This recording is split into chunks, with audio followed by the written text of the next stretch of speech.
नारे नारे नारे ना नारे नारे ना ना। कहते हैं आगे बढ़ते जाने और पीछे रह जाने का फर्क है ये 10 इंच।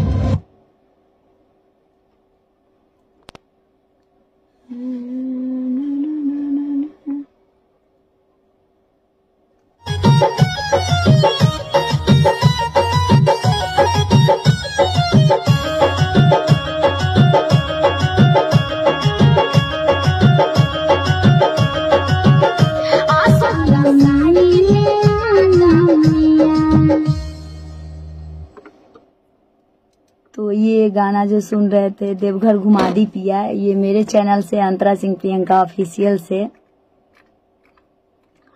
अंतरा सिंह प्रियंका ऑफिशियल से है। तो आप सब जरूर इस गीत को भी देखिए और ढेर सारा आशीर्वाद प्यार दीजिए। बहुत सारा गीत रिलीज हो चुका है और बहुत सारा गीत रिलीज होने वाला है।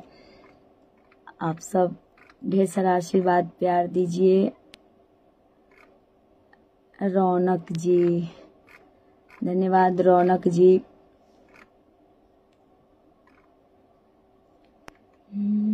सुमन राज यादव जी, स्पीड रिकॉर्ड से भी गाना रिलीज हुआ है।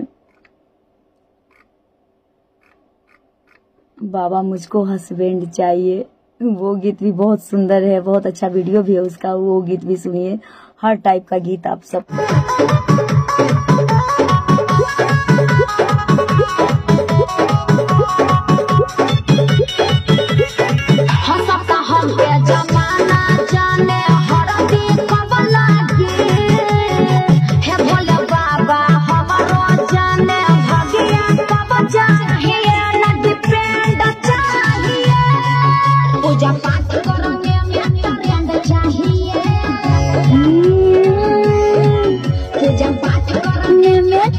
चाहिए। भोले बाबा मुझे ऐसा हस्बैंड चाहिए, मुझे चाहिए। भोले बाबा मुझे ऐसा हस्बैंड चाहिए। तो ये गीत था भोले बाबा मुझे ऐसा हस्बैंड चाहिए, पूजा पाठ करने में ट्रेंड चाहिए। तो ये बहुत सुंदर गीत। और कजरी भी मेरा आ रहा है सावन में, जिसका वीडियो भी हो चुका है और ASP से आएगा।